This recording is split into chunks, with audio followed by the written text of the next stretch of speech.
Hello everyone, welcome back to my YouTube channel. আমি কেয়া, আর আজকে আমি একটা নতুন টপিক নিয়ে আলোচনা করব।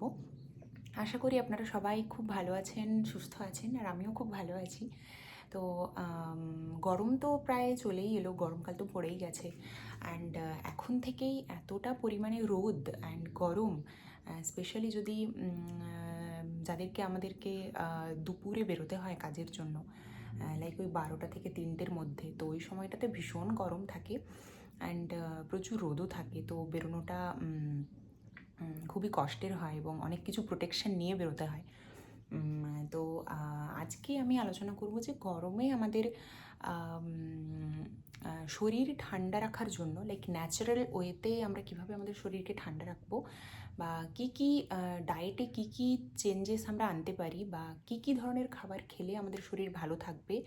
অ্যান্ড যেহেতু গরমে কী হয় না, আমাদের ডাইজেশনের খুব প্রবলেম হয় অ্যান্ড লাইক পেট গরম হয় আর কি, যেটা অ্যান্ড সেখান থেকে কিন্তু লুজ মোশনের সমস্যা হয় খুবই, লাইক বমি, পাতলা পায়খানা, এগুলোর খুব সমস্যা হয়।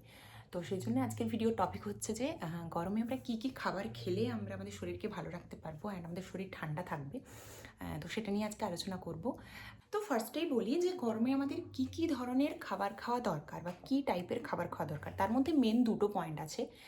যেটা হচ্ছে 1 নম্বর, যেটা মেন, সেটা হচ্ছে যে আমাদেরকে এমন কিছু খাবার খেতে হবে যেটা ইজিলি ডাইজেস্টেবল, লাইক যেটা সহজে হজম হয়, সহজপাচ্য খাবার, সেটা আমাদেরকে খেতে হবে। আর একটা হচ্ছে যে যেটা আমাদের শরীরকে ঠান্ডা রাখতে সাহায্য করে, বা যেই সমস্ত খাবারের মধ্যে জলের পরিমাণটা বেশি, যে সমস্ত সবজি বা যে সমস্ত ফলের মধ্যে জলের পরিমাণটা বেশি, সেই ধরনের খাবার আমাদেরকে খেতে হবে। আর যেটা বললাম যে বেশি তেল মশলা বা বেশি ডিপ ফ্রাইড খাবার, বেশি ভাজা পোড়া, এই ধরনের খাবার আমাদেরকে অ্যাভয়েড করতে হবে, এবং বাড়িতে বানানো কম মশলা দিয়ে, কম তেল মশলা দিয়ে বানানো খাবার এবং ওয়েল কুকড, মানে সুসিদ্ধ খাবার, এইটা আমাদেরকে খেতে হবে। দিলে কিন্তু আমরা অনেকটাই আমাদের শরীর ভালো থাকবে, বা আমাদের ডাইজেস্টিভ বা আমাদের গাট হেলথ, যেটা আমাদের হজমের সমস্যাটা হবে না খুব একটা, এবং আমরা শরীর ভালো রাখতে পারবো গরমে। তো এবার কী কী খাবার, তার মধ্যে কী কী পড়ছে বা কী কী খাবারগুলো আমরা খেতে পারি গরমে, তো সেইটা নিয়ে এবার আলোচনা করি। আচ্ছা, ফার্স্ট অফ অল বলি যে ফল, কী কী ফল আমরা গরমে খেতে পারি। তো গরমকালে অনেক ফলই, মানে ন্যাচারালি যেই ফলগুলো হয় আর কি গরমে, তো সেগুলো তো খাওয়াই যায়, লাইক আম, কাঁঠাল, তরমুজ, শশা, এগুলো তো আমরা পেয়েই থাকি।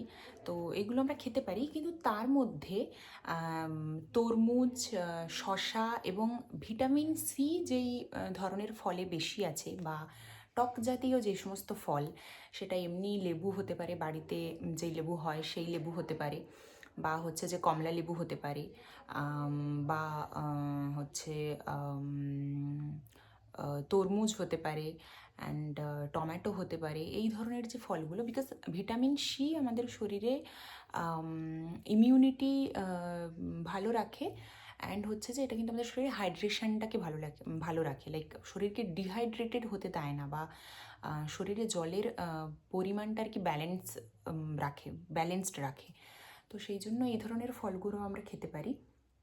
দেন হচ্ছে শাকসবজি। শাকসবজির মধ্যে গরমে আমরা যেই শাকসবজিই পাই না কেন, শাকসবজিটা বেশি তেল মশলায় রান্না না করে বাড়িতে যেভাবে আমরা বানাই কম তেল মশলাতে, তো সেইভাবে বানিয়ে আমরা খেতেই পারি, এবং সেটা যাতে প্রপারলি কুকড হয়, মানে সেদ্ধ হয় ঠিকঠাক, সেটা আমাদেরকে খেয়াল রাখতে হবে যেন কাঁচা থেকে না যায়। তার মধ্যে হচ্ছে আমরা শাকসবজির মধ্যে লেটুস, পালং শাক, টমেটো, এগুলো আমরা খেতে পারি, এগুলো শরীরের জন্য খুবই ভালো। তারপরে হচ্ছে যে আমরা ডেয়ারি প্রোডাক্টস, যেগুলো ডেয়ারি প্রোডাক্টসের মধ্যে অবশ্যই টক দই, বা যাদের বাড়িতে, যদি কারোর বাড়িতে ঘোল বানানো হয়ে থাকে, তো ঘোল, সেটাও শরীরের জন্য ভীষণ ভীষণ ভালো, শরীরকে ঠান্ডা রাখে। বা টক দইও আমরা বাড়িতে এনে, টক দইয়ের নিজের মতো করে আর কি বাড়িতে চিনি না দিয়ে, বেশি মিষ্টি না দিয়ে, তো সেইভাবে আমরা লস্যি বানিয়ে খেতে পারি। তো এটাও শরীরকে ভীষণভাবে ঠান্ডা রাখতে সাহায্য করে। তারপর আরেকটা ব্যাপার হচ্ছে যে হার্বস অ্যান্ড সিডসের মধ্যে গরমে পুদিনা পাতা পাওয়া যায়, যেটা পুদিনা পাতার আমরা শরবত বানিয়ে খেতে পারি, বা যে কোনো শরবতে পুদিনা পাতা দেওয়া যেতে পারে, যেমন লেবুর শরবতে বা তরমুজের শরবত বানালে এগুলো তো পুদিনা পাতা দিয়ে খাওয়া যেতেই পারে। পুদিনা পাতাও ভীষণ ভালো শরীরের জন্য, শরীরকে ঠান্ডা রাখতে সাহায্য করে। বা এখন বাজারে যেটা পাওয়া যায় যেটা হচ্ছে বেসিল সিড, তো সেটাও আমরা লাইক রাতে জলে ভিজিয়ে রেখে দিলাম, অ্যান্ড তারপরের দিন সকালে উঠে সেই ভেজানো জলটা আমরা খেতে পারি। এটাও শরীরের জন্য ভীষণ ভালো। অ্যান্ড ড্রিঙ্কসের মধ্যে কি ড্রিঙ্কস আমরা খাবো? ড্রিঙ্কসের মধ্যে প্রথমেই যেটা, সেটা হচ্ছে কোকোনাট ওয়াটার বা ডাবের জল, যেটা গরমকালে খুবই অ্যাভেলেবেল। গরমকালে কেন, সারা বছরই অ্যাভেলেবেল থাকে, বাট গরমে এটা আরও বেশি পাওয়া যায় এবং সব জায়গাতেই প্রায় পাওয়া যায়, পেতে অতটা অসুবিধে হয় না। তো ডাবের জল আমরা খেতে পারি, অ্যান্ড ডাবের জল শরীরের জন্য ভীষণ ভালো। অ্যান্ড ডাব বলতে যেটা হচ্ছে যে মানে টেন্ডার কোকোনাট ওয়াটার, লাইক যেই ডাবের জলটা মিষ্টি হয় না, যেটা অনেকটা ওই হয় না যে কাইন্ড অফ টেস্টলেস হয় আর কি, মানে মিষ্টি হয় না, মোটামুটি মিষ্টি হয়ে গেলে সেটাও ভালো, বাট তার থেকে যেটা এমনি নর্মাল খেতে লাগে, বা যেটা হচ্ছে একদমই কচি ডাবের জল, সেটাতে বেশি নিউট্রিয়েন্টস থাকে এবং সেটা আরও বেশি ভালো শরীরের জন্য। তো বেসিক্যালি এগুলো আমাদের শরীরের জন্য ভালো। মেনলি হচ্ছে যে আমাদেরকে বাইরের খাবার অ্যাভয়েড করতে হবে, বা প্যাকেজড খাবার অ্যাভয়েড করতে হবে। অ্যান্ড যেটা বললাম যে ডিপ ফ্রাইড খাবার, লাইক রেস্টুরেন্টে বা বাইরে যেটা আমরা খেয়ে থাকি, যে ডিপ ফ্রাইড বা ওই তান্দুরি টাইপের কিছু, এগুলো অ্যাভয়েড করলেই ভালো হয়। অ্যান্ড এগুলো অ্যাভয়েড করলে আমাদের গাট হেলথ ভালো থাকবে। বাড়িতে বানানো খাবার, লাইক যদি কিছু খেতে মনে হয় তো সেটা আমরা বাড়িতে বানিয়ে ইজিলি খেতে পারি বাড়ির মতো করে। তো এটাই। আর আরেকটা ব্যাপার হচ্ছে, সারাদিনে আমাদেরকে প্রচুর পরিমাণে জল খেতে হবে, প্রায় 8 থেকে 10 গ্লাস আমরা জল খেতে হবে সারাদিনে। অ্যান্ড যদি বাইরের অনেক ভারী পরিশ্রমের কাজ কেউ করছেন আপনারা, তো সেক্ষেত্রে নিজের শরীর অনুযায়ী আপনারা জল বেশিও খেতে পারেন। অ্যান্ড ওআরএস জলের সাথে মিশিয়ে খাওয়া যেতে পারে।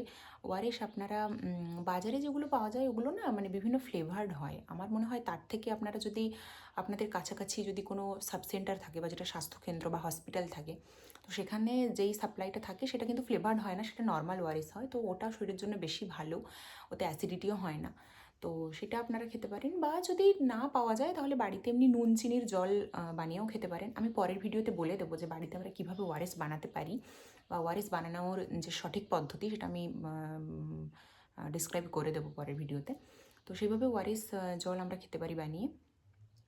তো এটাই। আর গরমকালে একটু ভারী বা স্ট্রেনাস অ্যাক্টিভিটি একটু অ্যাভয়েড করাটাই ভালো, বা করলেও একটু গ্যাপ দিয়ে দিয়ে বা একটু রেস্ট নিয়ে নিয়ে করাটা ভালো, কারণ গরমকালে আমরা অনেক বেশি তাড়াতাড়ি টায়ার্ড হয়ে যাই।